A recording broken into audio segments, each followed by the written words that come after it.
ஆண்டவரும் இரட்சகருமா இருக்கிற இயேசு கிறிஸ்துவின் நாமத்தில் உங்கள் யாவருக்கும் அன்பின் வாழ்த்துக்கள்.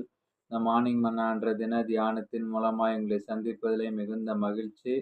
கர்த்தர் இந்த நாளுக்குரிய வார்த்தை, அவர் தமது பிணைகளின் ஜீவனை பாதுகாக்கிறவர். எடுத்து வாசிப்போம். சங்கீதம் 64:1. தேவனே, என் விண்ணப்ப சத்தத்தை கேட்டருளும். சத்துருவால் வாழும் பயத்தை நீக்கி என் பிராணனை காத்தருளும். மீதியானர்களிடம் யோசேப்பை அவன் சகோதரர்கள் விற்றபோது அவனுக்கு 17 வயசு.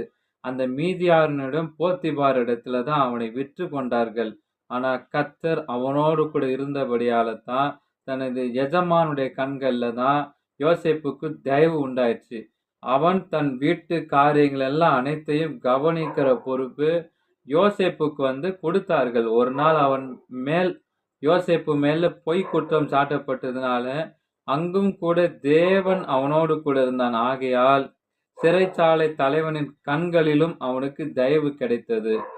அது மாத்திரமல்ல, கர்த்தர் அவனுக்கு கொடுத்திருந்த வரத்தினால் பார்வனிடம் பானபாத்திரக்காரனுடைய சொற்பனங்களுக்கு விளங்கும் அந்த சொல்லும் சந்தர்ப்பமும் யோசேப்புக்கு தான் கிடைத்தது.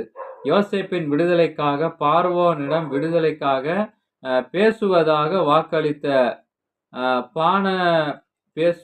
பாத்திரக்காரன் அதை மறந்து போனதுனால 2 வருடங்கள் யோசேப்பு சிறையில் இருக்க வேண்டிய தள்ளப்பட்டார்.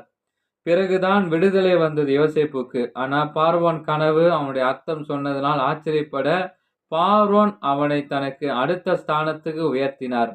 யோசேப்புக்கு 30 வயசு. அவனுடைய சகோதரர்களோ மீதியானவர்களே போத்திபாரோ அவன் மேல் கை போட முடியாதபடிக்கு 13 வருடங்கள் யோசேப்பை கர்த்தர் ஜீவனோடு வைத்து அற்புதமாக யோசேப்பை பாதுகாத்தார்.